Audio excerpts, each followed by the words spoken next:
Hi friends, horror സ്റ്റോറികൾ കേൾക്കാൻ ഇഷ്ടമുള്ള എല്ലാവർക്കും MS ഹൊറർ മീഡിയയിലേക്ക് സ്വാഗതം. നമ്മുടെ ഈ ചാനലിലെ പ്രിയപ്പെട്ട സബ്സ്ക്രൈബേഴ്സായ 3 പേർ അയച്ചു തന്ന അനുഭവങ്ങളാണ് ഞാനിവിടെ ഇന്ന് പറയാൻ പോകുന്നത്.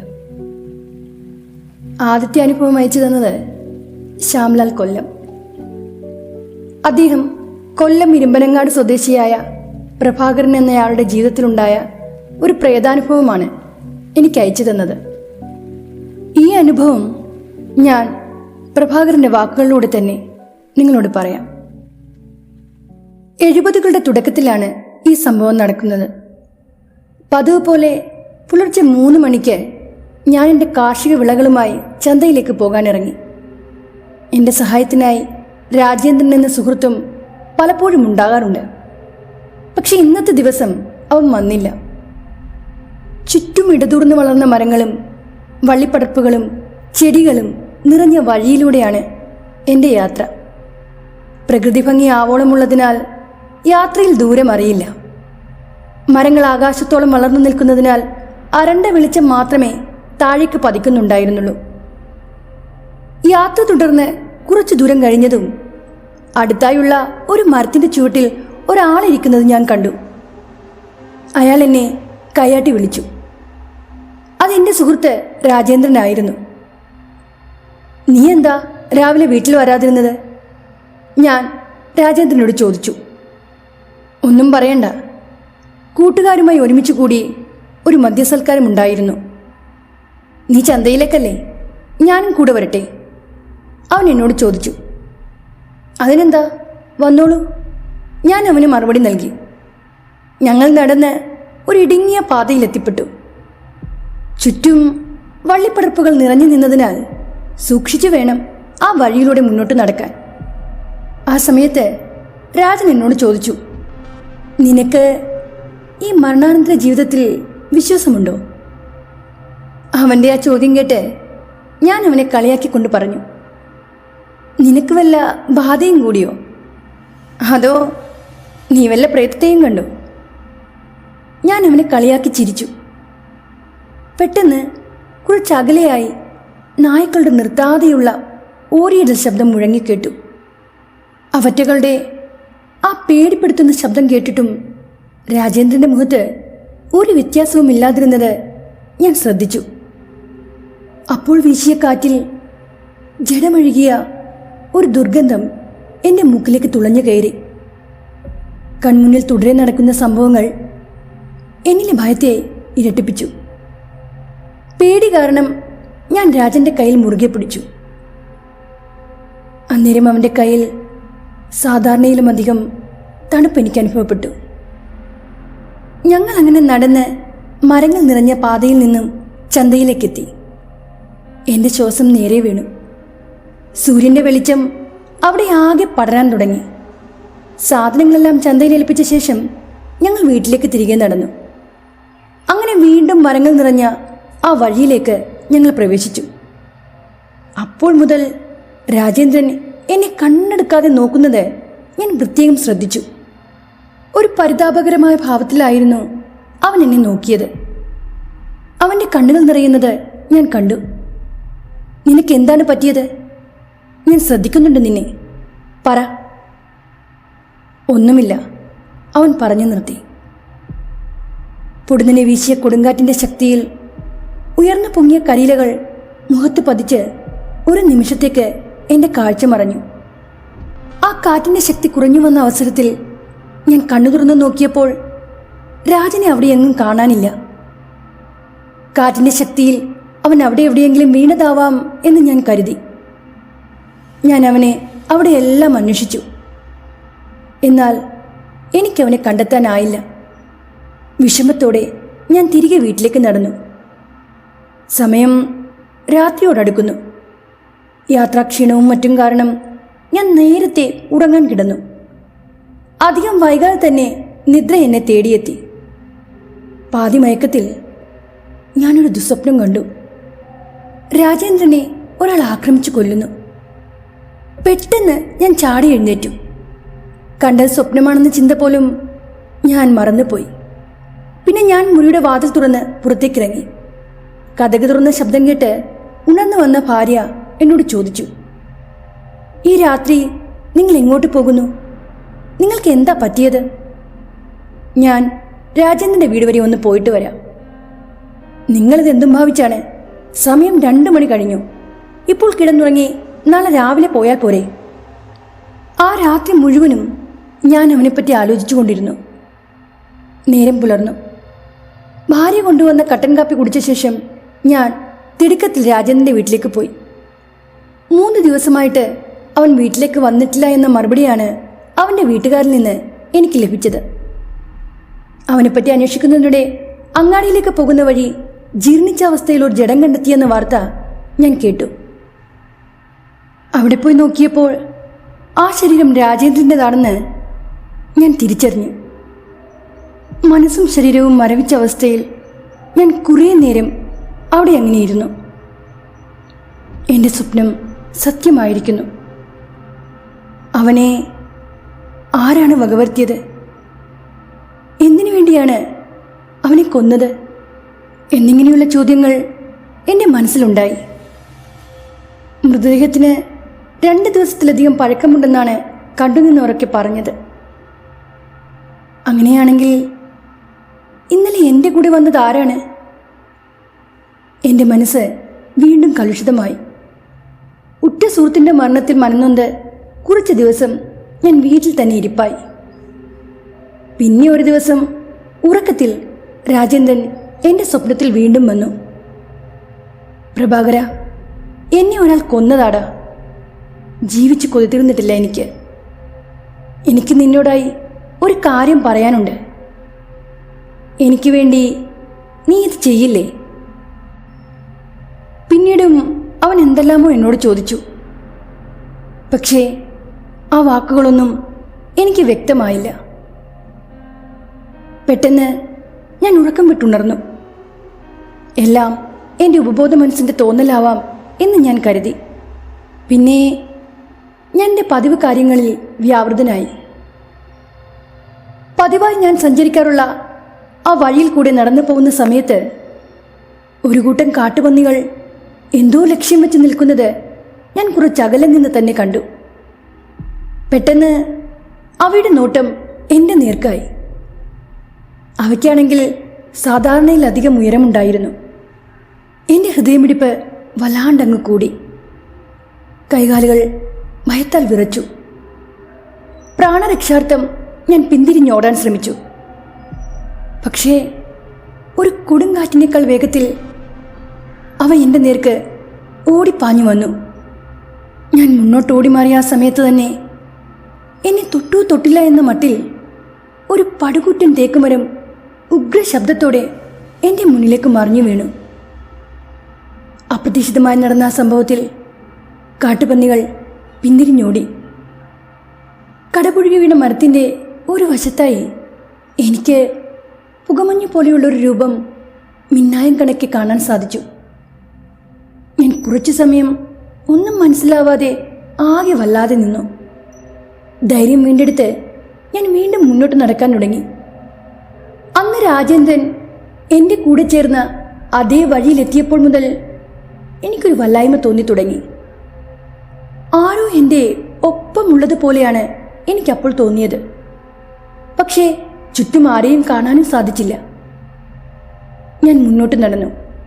പൊടുന്നനെ ഒരാളുടെ ദീർഘനിശ്വാസം എൻ്റെ തോളിൽ പതിച്ചപോലെ എനിക്ക് തോന്നി. ഞാൻ ചുറ്റും നോക്കി. ആരെയും കണ്ടില്ല. എന്നാൽ അതേ സമയം തന്നെ എനിക്ക് രാജേന്ദ്രന്റെ സാമീപ്യം അനുഭവപ്പെടാൻ തുടങ്ങി. ഇനി ഞാൻ കണ്ട സ്വപ്നം സത്യമാണോ? അവനെ ആരെങ്കിലും കൊന്നതാവുമോ? ഇങ്ങനെ ഉത്തരം കിട്ടാത്ത കുറച്ച് ചോദ്യങ്ങൾ എൻ്റെ മനസ്സിനെ വേട്ടയാടി. ഞാൻ മുന്നോട്ട് നടന്നു നീങ്ങി. ആ സമയത്ത് ഒരു ചിലന്തി വല എൻ്റെ മുഖത്ത് പതിച്ചു. അത് വകഞ്ഞു മാറ്റി ഞാൻ മുന്നോട്ട് നീങ്ങവേ ഒരു പുകമഞ്ഞു പോലെയുള്ളൊരു രൂപം ഞാൻ കണ്ടു.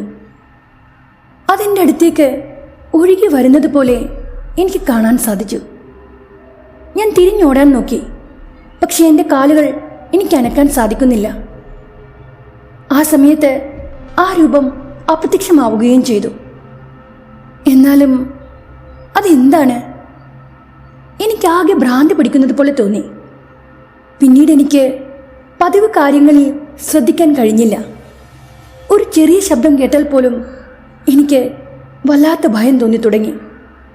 രാത്രികാലങ്ങളിൽ ദുസ്വപ്നം എൻ്റെ ജീവിതത്തിൽ തുടർക്കഥയാവാൻ തുടങ്ങി. തുടർച്ചയായി ഉറക്കം നഷ്ടപ്പെടുന്നതിനാൽ എൻ്റെ മനസ്സിൻ്റെ നിയന്ത്രണം എൻ്റെ കയ്യിൽ നിൽക്കാതെയായി. രാത്രികാലങ്ങളിൽ ഞാൻ ഒറ്റയ്ക്ക് സംസാരിക്കുന്നത് കണ്ട് എൻ്റെ ഭാര്യയ്ക്ക് പോലും എൻ്റെ അടുക്കൽ നിൽക്കാൻ ഭയമായി. ആ രൂപം എന്നോട് എന്തോ പറയാൻ നോക്കുന്നുണ്ട്, പക്ഷേ എനിക്കത് കേൾക്കാൻ സാധിക്കുന്നില്ല. അങ്ങനെ ഒരു ദിവസം ഞാൻ വളരെ ദേഷ്യത്തോടെ ആ രൂപത്തോട് ചോദിച്ചു, നീ എന്തിനാ എന്നെ ഇങ്ങനെ ശല്യപ്പെടുത്തുന്നത്? ഞാൻ എന്ത് തെറ്റാണ് നിന്നോട് ചെയ്തത്? ഇനിയെങ്കിലും എന്നെ ജീവിക്കാൻ അനുവദിക്കൂ. ഞാൻ കരഞ്ഞുകൊണ്ട് പറഞ്ഞു നിർത്തി.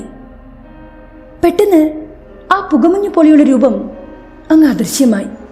പിന്നെ കുറച്ചു ദിവസം ആ രൂപത്തെ ഞാൻ കണ്ടില്ല. ആ രൂപത്തെ പിന്നീട് കാണാതായപ്പോൾ എനിക്ക് ഒരു വല്ലാത്ത ശൂന്യത തോന്നി.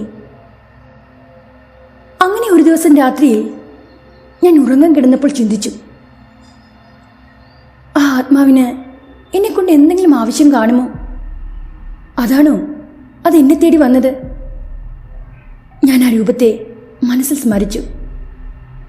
പെട്ടെന്ന് ആ രൂപം എൻ്റെ അടുക്കൽ വന്ന് നിന്നു. ഇത്തവണ ഞാൻ പേടിച്ചില്ല. ഞാൻ ആ രൂപത്തോടെ എൻ്റെ മനസ്സിലുള്ളത് പറയും മുമ്പ് ആ രൂപം എന്നോടായി പറഞ്ഞു, ഞാൻ നിന്റെ കൂട്ടുകാരനായ രാജേന്ദ്രൻ്റെ ആത്മാവാണ്. നീ പേടിക്കും പോലെ ഞാൻ നിന്നെ വകവരുത്താൻ വന്നതല്ല. എനിക്ക് വേണ്ടി നീ ഒരു കാര്യം ചെയ്യണം. നീ എങ്ങനെയാണ് മരിച്ചത്? ഞാൻ അവനോട് ചോദിച്ചു. മദ്യത്തിൻ്റെ ലഹരിയിൽ എന്നെ കൊന്നതാടാ, അതും നിന്റെ അനുജൻ. അവൻ പറഞ്ഞ ആ വാക്കുകൾ ഒരു ഞെട്ടലോടെയാണ് ഞാൻ കേട്ടു നിന്നത്.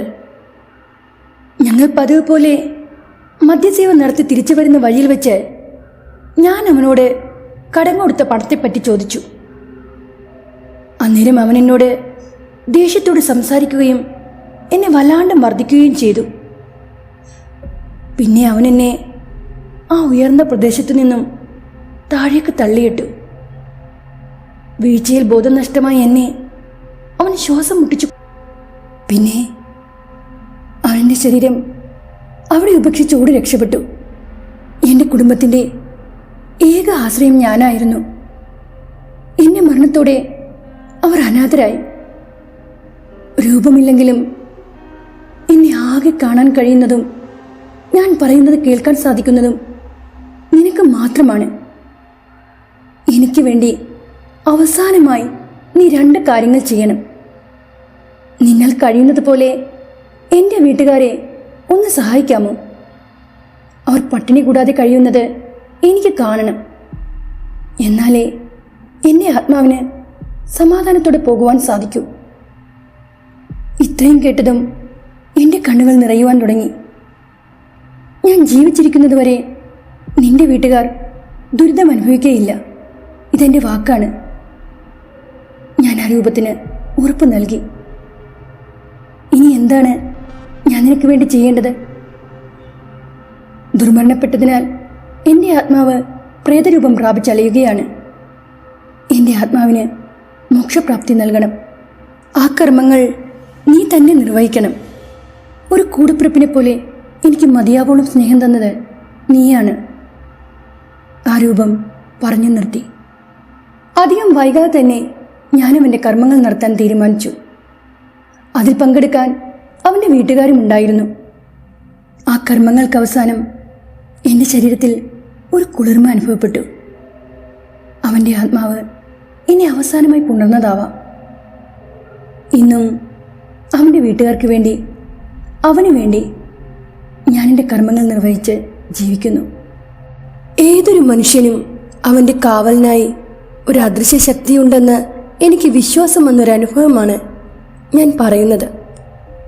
ഇനി ആ അനുഭവത്തിലോട്ട്. ഹൈറേഞ്ചിൻ്റെ മനോഹരിത നിറഞ്ഞ ഒരു നാടാണ് എൻ്റെ ചേലച്ചുവട്. ഞാനൊരു ഡ്രൈവറാണ്. അങ്ങനെയിരിക്കെ ഞങ്ങളുടെ നാട്ടിൽ നിന്ന് പാലാ കിടങ്ങൂർ എന്ന സ്ഥലത്തേക്ക് എനിക്കൊരു ഓട്ടം വന്നു. എൻ്റെ ഒരു സുഹൃത്ത് മനോജാണ് ഓട്ടം വിളിച്ചത്. അങ്ങനെ അവരുടെ ഫാമിലിയുമായിട്ടാണ് പോകുന്നത്. സന്തോഷകരമായ ആ യാത്ര ഒടുവിൽ കിടങ്ങൂർ എത്തി നിന്നു. അപ്പോൾ സമയം രാത്രി 11 മണി കഴിഞ്ഞ് കാണും. മനോജിൻ്റെ ഭാര്യ വീട് അവിടെയാണ്. അവൻ എന്നെ ഒരുപാട് നിർബന്ധിച്ചു അവിടെ തങ്ങാൻ. രാത്രി ഒറ്റയ്ക്ക് വണ്ണപ്പുറം വഴി കുത്തനെയുള്ള കമ്പകക്കാനം കയറ്റം കയറി വേണം പോകാൻ. പക്ഷേ എനിക്ക് അന്ന് തന്നെ പോണമെന്ന് പറഞ്ഞ് ഞാൻ അവിടെ നിന്നും ഇറങ്ങി. അങ്ങനെ ഞാൻ പാലായിൽ തിരിച്ചെത്തി. കൊട്ടാരമറ്റം ബസ് സ്റ്റാൻഡിൻ്റെ അവിടെ നിന്നും ഒരു വയസ്സായ അപ്പച്ചൻ വണ്ടിക്ക് കൈ കാണിച്ചു. ഒരു പ്രായമുള്ള ആള്, അതും രാത്രി സമയം. എന്തായാലും വണ്ടി ഞാൻ നിർത്തി. അപ്പോൾ അദ്ദേഹം എൻ്റെ അടുത്ത് വന്നു. എന്നിട്ട് ചോദിച്ചു, എനിക്ക് ചെറുതോണിക്ക് പോകണം, മോൻ അങ്ങോട്ടാണോ? അപ്പോൾ ഞാൻ പറഞ്ഞു, അല്ല, എങ്കിലും ഞാൻ ചേലച്ചോട് വിടാം, അവിടുന്ന് ബസ് കിട്ടും, വാ കയറിക്കോ. അങ്ങനെ അദ്ദേഹത്തെ കൂട്ടിക്കൊണ്ട് ഞാൻ അവിടെ നിന്നും എൻ്റെ യാത്ര തിരിച്ചു. പോരുന്ന വഴിക്ക് ഞാൻ അദ്ദേഹത്തോട് ചോദിച്ചു, ഈ രാത്രി അവിടെ എന്തിനാണ് പോകുന്നത്? അപ്പോൾ അദ്ദേഹം പറഞ്ഞു, എനിക്ക് ഒരാളെ സഹായിക്കാനുണ്ട് എന്ന് പറഞ്ഞ് അദ്ദേഹം ഉറക്കി ചിരിച്ചു. അപ്പോഴേക്കും എനിക്ക് ചെറിയ പേടിയൊക്കെ തോന്നി തുടങ്ങി. ഇനി ഇങ്ങേര് വല്ല മാനസിക രോഗിയാണോ എന്നായിരുന്നു എൻ്റെ സംശയം. കുറച്ച് ദൂരമങ്ങ് പോന്നപ്പോൾ അദ്ദേഹം പറഞ്ഞു, നമുക്ക് പ്രാർത്ഥിക്കാം. എനിക്ക് അത്രയും വിശ്വാസമില്ലാത്ത ഒരാളാണ്. ഞാൻ മറുപടി ഒന്നും പറയാത്തത് കൊണ്ട് അദ്ദേഹം ജപമാല ചൊല്ലാൻ തുടങ്ങി. കുറച്ചു കഴിഞ്ഞ് ഞാൻ അക്കൂട്ടത്തിൽ അറിയാതെ കൂടിപ്പോയി. തൊടുപുഴ എത്തിയപ്പോഴേക്കും ഞാൻ വണ്ടി നിർത്തി ഒരു തട്ടുകടയിൽ ഇറങ്ങി. ഒരു കടുങ്കാപ്പി കുടിക്കാമെന്ന് പറഞ്ഞു. ചിരിച്ചുകൊണ്ട് അദ്ദേഹം വേണ്ടാന്ന് പറഞ്ഞു. ഞാൻ കടുങ്കാപ്പി കുടിച്ച് ഒരു സിഗരറ്റ് വലിച്ചു. അപ്പോൾ അദ്ദേഹം എന്നോട് ചോദിച്ചു, എന്തിനാണ് നീ ഈ സിഗരറ്റ് വലിക്കുന്നത്? ഞാൻ ഉറക്കം വരാതിരിക്കാൻ വേണ്ടിയാണ് ഇത് വലിക്കുന്നതെന്ന് പറഞ്ഞു. അന്നേരവും അദ്ദേഹം ചിരിച്ചു. അവിടെ നിന്നും ഞങ്ങൾ യാത്ര തിരിച്ചു. അവിടെ മുതൽ അദ്ദേഹം ഉറക്കെ പാട്ട് പാടിക്കൊണ്ടിരുന്നു. ഞാൻ കേട്ടിട്ടില്ലാത്ത ഏതോ ഒരു ഭാഷയിലാണ് അദ്ദേഹം പാടുന്നത്. എനിക്ക് അങ്ങേരുടെ പാട്ട് കേട്ട് വല്ലാത്ത ദേഷ്യം വരുന്നുണ്ടായിരുന്നു. കുറച്ചു ദൂരം പോയപ്പോൾ ഞാൻ അദ്ദേഹത്തോട് പറഞ്ഞു, പാട്ട് നിർത്ത്. പക്ഷേ അദ്ദേഹം പാട്ട് നിർത്തിയില്ല. മൂപ്പരങ്ങനെ വാ പൂട്ടാതെ പാട്ട് പാടിക്കൊണ്ടേയിരുന്നു. എങ്ങനെയെങ്കിലും ഒന്ന് ഇദ്ദേഹത്തെ ഇറക്കി വിട്ടാൽ മതിയെന്നായി ഞാൻ കാറിൻ്റെ സ്പീഡ് കൂട്ടി. പിന്നെയും പിന്നെയും പാട്ട് പാടിക്കൊണ്ടിരിക്കുന്നത് കണ്ട് ഞാൻ അദ്ദേഹത്തോട് ദേഷ്യപ്പെട്ടു. അപ്പോൾ അദ്ദേഹം പാട്ട് നിർത്തി. കയറ്റം കയറിപ്പോരുന്ന വഴിക്ക് ഒരു വലിയ വളവുണ്ട്. അവിടെ എത്തിയപ്പോഴേക്കും ഞാനൊന്ന് മയങ്ങിപ്പോയി.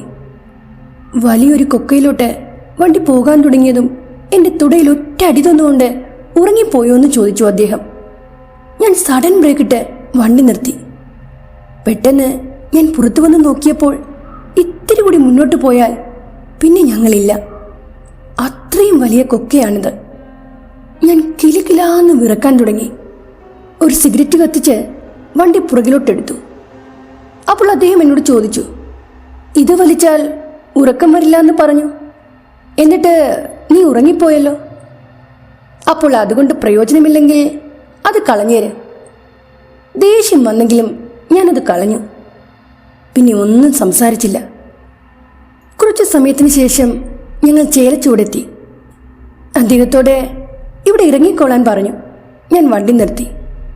അദ്ദേഹം ഇറങ്ങി. ദൈവം അനുഗ്രഹിക്കട്ടെ എന്ന് പറഞ്ഞ് മുന്നോട്ട് നടന്നു പോയി. ഞാൻ അവിടെ നിന്നും വീട്ടിലോട്ട് പോകാൻ മുന്നോട്ട് കുറച്ചുകൂടി പോയി. അപ്പോൾ ഓർത്തു, പാവം ഒരു അപ്പച്ചൻ, ഈ പെരുവഴിയിൽ വിട്ടത് മോശമായി പോയി എന്ന്. ഞാൻ പെട്ടെന്ന് തന്നെ തിരിച്ചു വന്നു.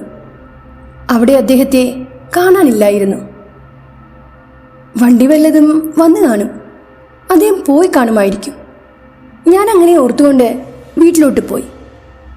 കുറച്ച് നാളുകൾക്ക് ശേഷം വീട്ടുകാർ നിർബന്ധിച്ച് ഒരു ധ്യാനത്തിനായി എന്നെ പറഞ്ഞു വിട്ടു. അവിടെ വെച്ച് ഒരു പള്ളിയിലച്ചനോട് ഞാൻ സംസാരിച്ചു. കുറേ നേരം സംസാരിച്ചപ്പോൾ എന്നോട് അദ്ദേഹം ചോദിച്ചു, ഒരു വാഹനാപകടം ഉണ്ടായിട്ടുണ്ടോ എന്ന്. ഞാൻ പറഞ്ഞു ഇല്ലെന്ന്. അച്ഛൻ വീണ്ടും ചോദിച്ചു, എവിടെ നിന്നെങ്കിലും ഒരു പരിചയമില്ലാത്ത ആരെങ്കിലും വണ്ടിയിൽ കയറിയോ എന്ന്. അപ്പോഴാണ് അന്നത്തെ അപകടത്തെപ്പറ്റി എനിക്ക് ഓർമ്മ വന്നത്. ഞാൻ അച്ഛനോട് പറഞ്ഞു, കയറിയിട്ടുണ്ട്. അന്ന് ഒരു അപകടം ഉണ്ടാകേണ്ടതായിരുന്നു. അതിൽ നിന്ന് ഞാൻ തലനാരിഴയ്ക്കാണ് രക്ഷപ്പെട്ടത്. അപ്പോൾ അച്ഛൻ എന്നോട് ചോദിച്ചു, ആ ആളുടെ മുഖം ഒന്ന് ഓർത്തെടുക്കാൻ പറ്റുമോ? എത്ര ആലോചിച്ചിട്ടും ആ അപ്പച്ചന് ഒരു മുഖമുള്ളതായി എനിക്ക് തോന്നിയില്ല. അദ്ദേഹത്തിൻ്റെ മുഖം വ്യക്തമായി എൻ്റെ മനസ്സിൽ തെളിഞ്ഞു വന്നില്ല. ഞാൻ ആകെ പേടിച്ച് വിറക്കാൻ തുടങ്ങി.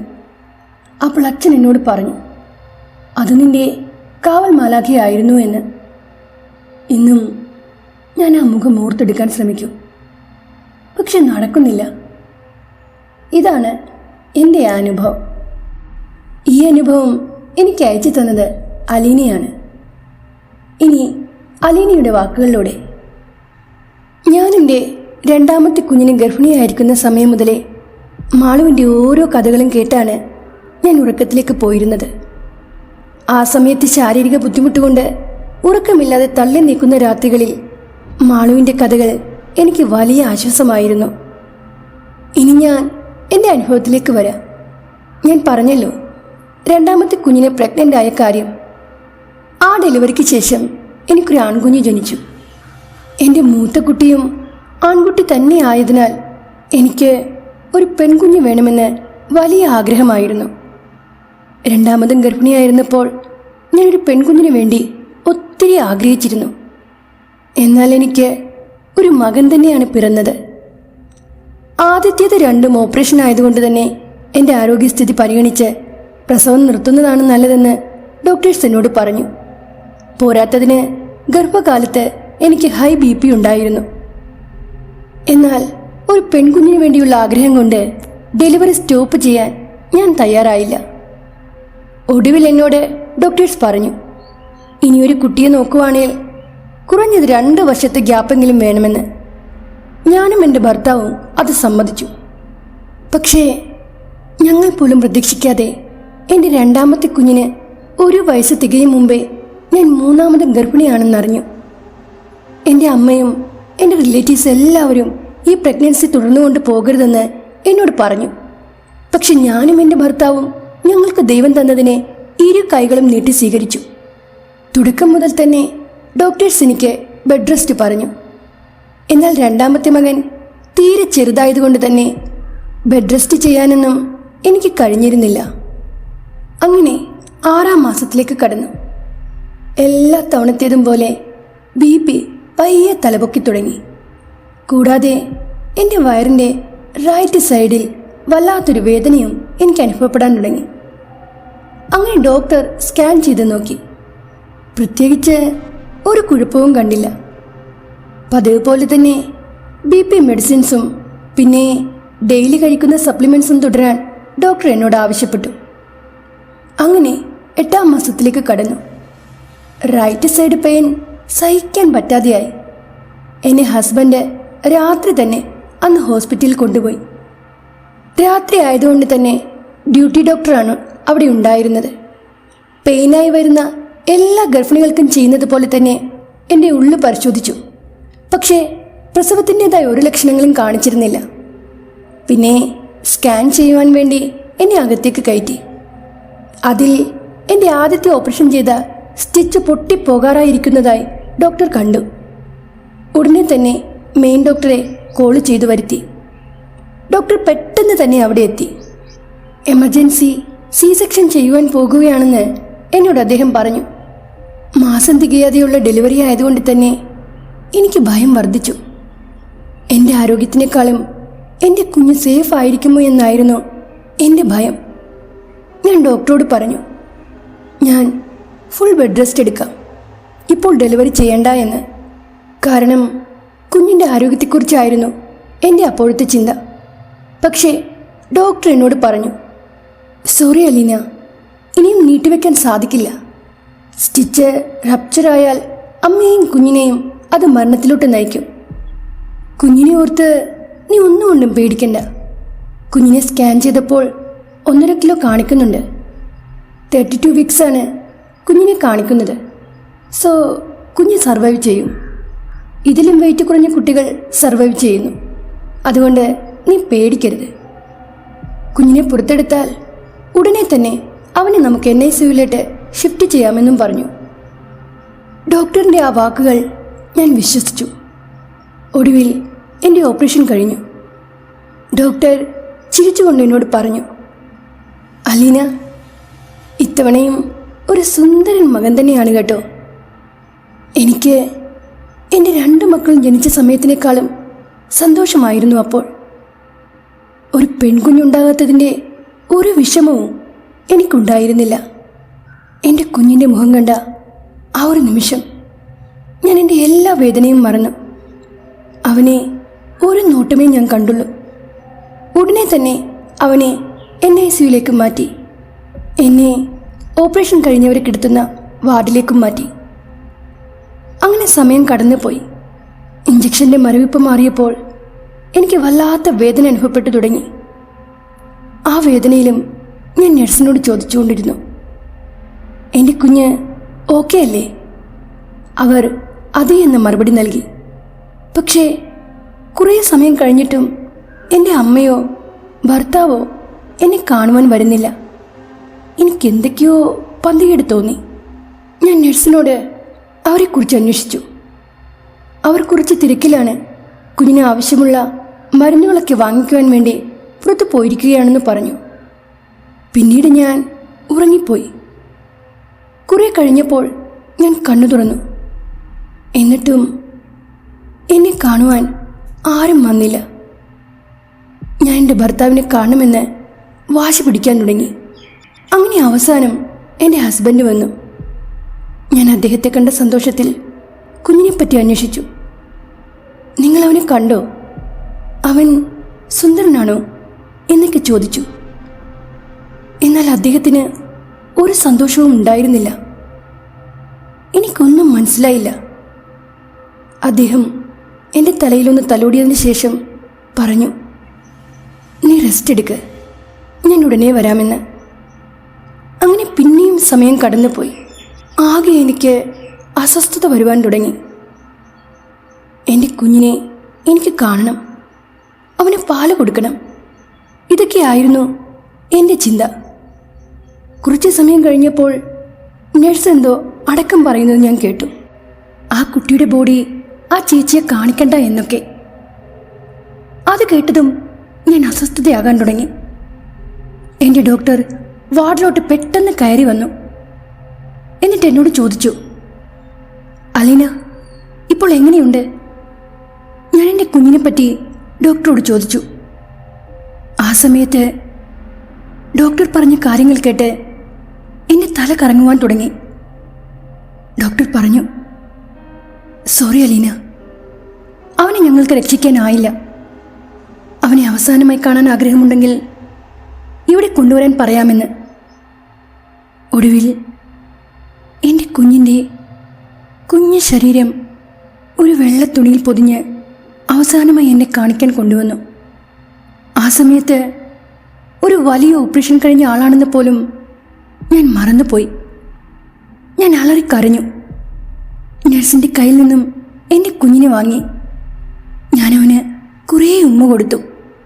നെഞ്ചിൽ ചേർത്ത് പിടിച്ചു. വാവിട്ട് കരഞ്ഞു. ഒടുവിൽ എൻ്റെ കയ്യിൽ നിന്നും അവനെ ബലമായി വാങ്ങി നഴ്സ് നടന്നുപോയി. അവൻ്റെ അമ്മയെ കാണാതെ, ഒരു തുള്ളി മുലപ്പാൽ പോലും നുകരാതെ എൻ്റെ പൊന്നുമോൻ പോയി. ആ ഒരു ഇൻസിഡന്റ് എൻ്റെ മനസ്സിനെ വല്ലാതെ പിടിച്ചു കുലുക്കി. അങ്ങനെ എൻ്റെ ഭർത്താവിൻ്റെ സ്നേഹവും സപ്പോർട്ടും എന്നെ പഴയ ജീവിതത്തിലോട്ട് പതിയെ കൊണ്ടുവന്നു. മാസം തികയാതെയുള്ള ഡെലിവറി ആയതിനാൽ പ്രസവം നിർത്തിയില്ല. അങ്ങനെ ആഴ്ചകൾ കടന്നുപോയി. രാത്രികളിൽ ഞാനൊരു പിഞ്ചു കുഞ്ഞിൻ്റെ കരച്ചിൽ കേൾക്കുവാൻ തുടങ്ങി. അതൊരിക്കലും എൻ്റെ തോന്നലല്ലായിരുന്നു. അതുമാത്രമല്ല, കുഞ്ഞിൻ്റെ കരച്ചിൽ കേട്ട് രാത്രി ഞാൻ എണീറ്റ് ആ കരച്ചിൽ കേൾക്കുന്ന ദിക്കിലേക്ക് പോകാൻ തുടങ്ങി. പക്ഷേ ആ കരച്ചിൽ എവിടെ നിന്നാണെന്ന് എനിക്ക് മനസ്സിലായില്ല. ആ സമയത്ത് ഉറക്കം വിട്ടുണർന്ന എൻ്റെ ഹസ്ബൻഡ് എന്നെ കാണാതെ ആകെ പേടിച്ചു. തുറന്നു കിടക്കുന്ന വാതിൽ കണ്ട് ഞാൻ പുറത്തുണ്ടാകുമെന്ന് കരുതി അദ്ദേഹം പുറത്തേക്ക് വന്നു. കുറേ തിരഞ്ഞപ്പോൾ വീടിൻ്റെ പിറകിൽ ഇരുട്ടിൽ നിൽക്കുന്ന എന്നെ അദ്ദേഹം കണ്ടു. എന്നോട് ചോദിച്ചു, നീ ഇവിടെ എന്താ ഒറ്റയ്ക്ക് വന്ന് നിൽക്കുന്നത്? ഞാൻ പറഞ്ഞു, നമ്മുടെ മോൻ്റെ കരച്ചിൽ കേട്ട് ഞാൻ ഇവിടേക്ക് വന്നതാണ്. അതെല്ലാം നിന്റെ തോന്നലാണെന്ന് പറഞ്ഞ് അദ്ദേഹം എന്നെ റൂമിലേക്ക് കൊണ്ടുവന്ന് കിടത്തി. ഇത് സ്ഥിരമാകാൻ തുടങ്ങി. രാത്രി എന്നും ഞാൻ കുഞ്ഞിൻ്റെ കരച്ചിൽ കേട്ട് ഞെട്ടി എണീൽക്കും. ഒരു കുഞ്ഞ് വിശന്ന് കരയുന്നത് പോലെയാണ് എനിക്കപ്പോൾ അനുഭവപ്പെട്ടുകൊണ്ടിരുന്നത്. എൻ്റെ ഉറക്കം നഷ്ടപ്പെടാൻ തുടങ്ങി. അങ്ങനെ എന്നെ ഒരു ഫാദറിൻ്റെ അടുത്ത് കൊണ്ടുപോയി. അദ്ദേഹം എല്ലാം കേട്ടു. പിന്നീട് എന്നോട് പറഞ്ഞു, നിന്റെ കുഞ്ഞ് ഈശോയുടെ മടിയിൽ സന്തോഷമായിരിക്കുന്നുണ്ടെന്ന്. അവൻ വേറെ ഒരു കുഞ്ഞിൻ്റെ രൂപത്തിൽ ഇനിയും നിന്റെ അടുത്തേക്ക് വരുമെന്ന് പറഞ്ഞു. എന്നിട്ട് അദ്ദേഹം എൻ്റെ തലയിൽ കൈവച്ച് പ്രാർത്ഥിച്ചു. പിന്നീട് എന്നോട് പറഞ്ഞു, ആരോരുമില്ലാത്ത കുഞ്ഞുങ്ങൾക്ക് നിന്നാൽ കഴിയുന്ന വിധത്തിൽ എന്തെങ്കിലുമൊക്കെ ചെയ്യണം. ഏതെങ്കിലും അനാഥാലയത്തിൽ പോയി ആ കുഞ്ഞുങ്ങൾക്ക് വേണ്ടി ഒരു നേരത്തെ ആഹാരം കൊടുക്കണമെന്ന്. ഫാദർ പറഞ്ഞതനുസരിച്ച് ഞങ്ങൾ പോയി. ഞങ്ങളുടെ മക്കളെയും കൂടെ കൊണ്ടുപോയി. എൻ്റെ മൂത്ത മകൻ്റെ പിറന്നാൾ ദിവസം ഞങ്ങൾ ആ കുഞ്ഞുങ്ങളുടെ കൂടെ ആഘോഷിച്ചു. അവിടെ ചെന്നപ്പോൾ സ്വന്തം അമ്മയും അച്ഛനുമില്ലാതെ എത്രയോ മാലാഹ കുഞ്ഞുങ്ങൾ. അവരിലെല്ലാവരിലും ഞാൻ എൻ്റെ മകൻ്റെ മുഖം തന്നെയാണ് കണ്ടത്. പിന്നീട് ഒരിക്കലും എനിക്കങ്ങനെ ഒരു അനുഭവം ഉണ്ടായിട്ടില്ല. ഇനിയും അവൻ തിരിച്ചു വരുമെന്ന പ്രതീക്ഷയുമായി ഞങ്ങൾ കാത്തിരിക്കുന്നു. നാട്ടിൽ കോരിച്ചൊരിയുന്ന മഴയാണല്ലേ. ഇവിടെ ഈ നോർത്ത് ഇന്ത്യയിൽ കൊടും ചൂടാണ് കേട്ടോ. കഥകൾ പറയാനായി എനിക്ക് പ്രത്യേകിച്ച് സ്റ്റുഡിയോ സൗകര്യങ്ങളൊന്നുമില്ല. ഞാനൊരു മുറിയിലിരുന്നു കൊണ്ടാണ് ഈ കഥകൾ നിങ്ങൾക്ക് വേണ്ടി പറയുന്നത്. ഫാൻ യൂസ് ചെയ്യുമ്പോൾ ശബ്ദത്തിന് ക്ലാരിറ്റി കിട്ടുകയില്ല. അതുകൊണ്ടാണ് ഞാൻ ഫാൻ ഒഴിവാക്കിയത്. ഈ ചൂടത്ത് മുറി അടച്ചുപൂട്ടി കഥ പറയുന്ന സമയത്ത് ചൂട് കാരണം ഞാൻ ആകെ വിയർത്തൊലിക്കുകയാണ്. അതിനാൽ ഈ അനുഭവങ്ങളൊക്കെ നന്നായി അവതരിപ്പിക്കാൻ കഴിഞ്ഞോ എന്ന് എനിക്ക് സംശയമുണ്ട്. വീഡിയോയിൽ എന്തെങ്കിലും പോരായ്മകളുണ്ടെങ്കിൽ പ്രിയ സുഹൃത്തുക്കൾ ഒന്ന് ക്ഷമിക്കണേ. വീഡിയോയെക്കുറിച്ചുള്ള നിങ്ങളുടെ അഭിപ്രായങ്ങൾ മറക്കാതെ അറിയിക്കണേ. എന്നാൽ ഇനി പുതിയ കഥകളുമായി നമുക്ക് വേഗം തന്നെ കാണാം. അതുവരേക്കും വിട.